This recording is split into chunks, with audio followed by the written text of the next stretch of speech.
Hey everybody, it's a Mad Master here. I just wanted to do a quick video, and this is kind of some thoughts I've been having about friendship and stuff. And I'm like, you know, I think there's certain things I probably wouldn't have done if it weren't for certain friends and certain situational things things I wouldn't have thought of. And I think that's a true friend. So I think sometimes we have to really think about how our friends are an influence on us, and if they get you to push your own boundaries and try different ways of thinking and try different things, I think that's what a real friend is for some of the time.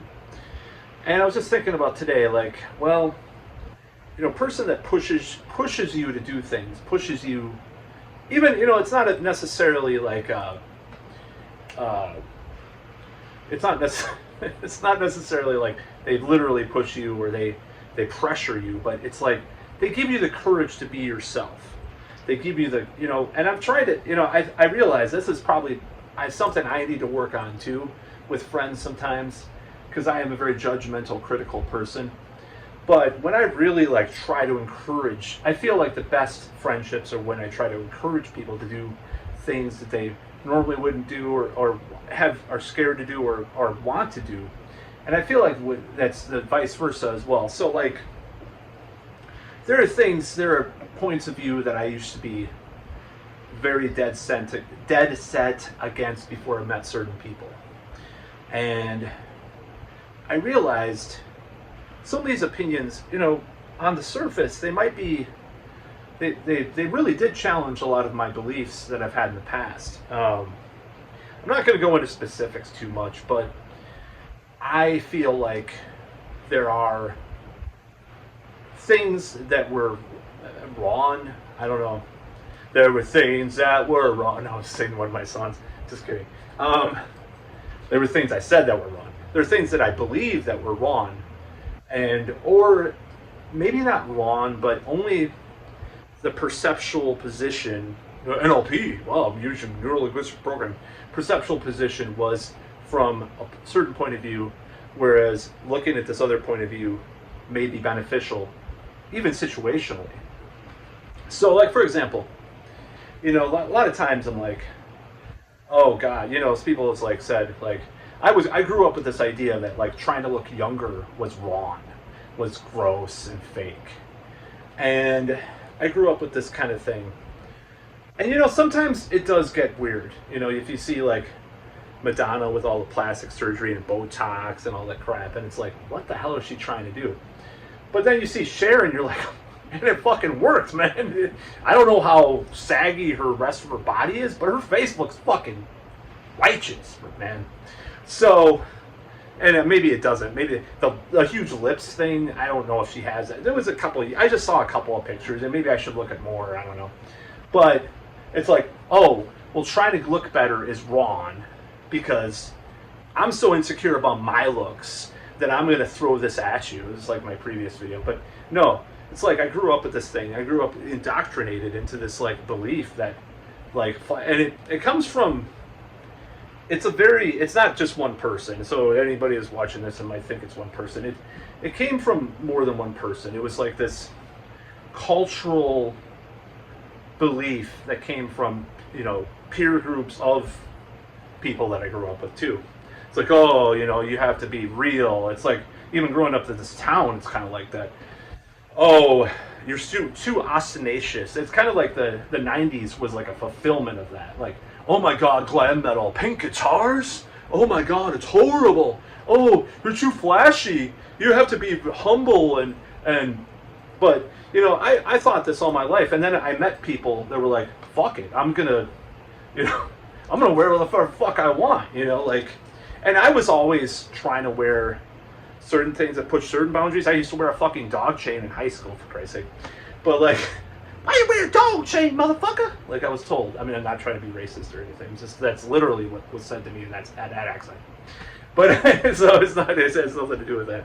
So this whole thing, like, you can't be flashy. You can't, you know, tall poppy syndrome kind of thing. You know, Tyler Durden, Owen Cook talked about this too and some of this stuff.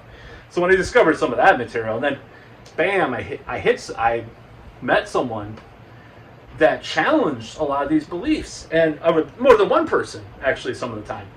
You know, like for example, like ribbing people, like, you know, playfully was something that was anathema to my life too for a long time, and I literally had a roommate that did that every day. Hey, knew me, you know. Anyways, that's how you're calling him out. Sorry, but anyways, ribbing people playfully, fucking was like, I grew up like I didn't understand that. It was this very feminine, like, you don't do that, but we'll gossip about people. We'll gossip all the time about people, but no, don't tease someone to their face. Very feminine, fucking emasculating kind of thing, huh? So anyways, I'm going way too far, way too personal, but in a way.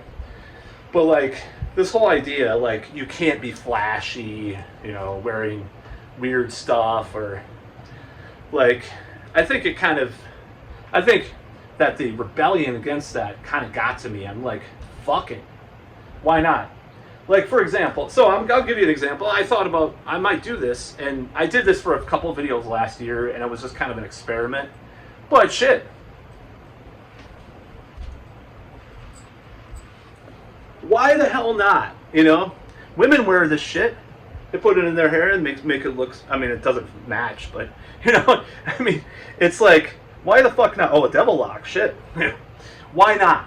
Why go these stupid mores and rules that people try to push on you in life, in the world, and I just want to fucking bash it into the brick wall, or break down that brick wall. I don't mean like violence towards people. I just mean the attitudes, the beliefs, the philosophies that people have that really have been detrimental. I think there was a lack of balance. It's been detrimental to my life. So when I met people, when I was hanging out with people, friends who were, you know, a little bit more less into like, oh, I don't know why people tease each other. When I met someone that was a roommate of all people that did that, it was a threat to me. It was a threat. It was an imminent, like, oh my God, that's fucked up. Now, certain things, there's a certain tolerance level, and sometimes maybe I'll admit, like, I can't deal with that, and I still can't. And sometimes maybe that crossed the line a little bit. But overall, there's nothing wrong with, like, making jokes about people sometimes. There's nothing wrong with judging a woman's looks, you know, if you want to have sexual intercourse with them. There's nothing wrong with, you know, being physically fit and having some pride in it. All these things, all these fucking little things I grew up with that, or, you know, this whole town is all about, like, just play indie rock and be anonymous. Fuck that, you know? I like a little bit of flash. I like a little bit of glam. I like a little bit of pomp. And sometimes it doesn't fit. Sometimes it's not right. I don't mean not right, but sometimes it's like, well, you don't have to do that. You don't always have to do that. Sometimes there's room for the other side, right? There's a balance. But I think it's been so perversely, so to speak, it's been so perversely compounded upon me that, in my life, and earlier in my life especially, that it's like, it's a rebellious act to kind of be like, fuck it, I'm just going to be who I am. And anyways, I've gone on totally off the deep end and off track. So anyways, friends can really influence you in life, and that's a good friend. To me, that's a good friend, you know. And it's not like you're a heroin addict, you're recovering. You hang out with a person that's against heroin, and they're just telling you, don't do heroin. No. It's like, well, we go on nature walks, or fucking, you know, boat, you know, on a, you know, water rafting, or whatever the fuck, you know, just do all sorts of, oh, that's what I do now, you know, skydiving, you know, like Dave Mustaine, you know, was skydiving for a while. It's like different thrills, different things that people, you know, can do. It's like that person's a positive influence on you, because they're making you think. Either they're showing you a different way, or they're changing your attitude, they're not confronting it in a way that's like, why do you think that way, you know? See, that's a lesson I've had to learn because I have friends that I'm just like, you know, um, I have friends that I'm judgmental about, and I try to like impose my beliefs on them sometimes. And I've got to stop doing that. I've just got to live by example. Now, I wish my example was better right now, so I can these certain things that I do kind of preach, have preached in the past were better, so I can show like, yeah, dude, just do it this way, but not say it, but just live it, you know. But anyways, yes, I am very grateful. I have people are, you know, because I'm pissed off right now about things in life. People are saying, you know, you need more gratitude. Yeah, I do need a little gratitude, and I am grateful for friends that challenge me, that challenge my thoughts in the past, especially, and now. They do. They challenge things. It's like, oh, well, I used to be like, someone mentioned plastic surgery, like they wanted to get plastic surgery, like years ago. They're like, that's so terrible and fake. I'm like, oh, cool. That might look cool, you know? Who gives a shit? Just fucking. If people want to do what they have their beliefs. If you're insecure about it, why are you attacking people for this shit? Anyways, that's about all.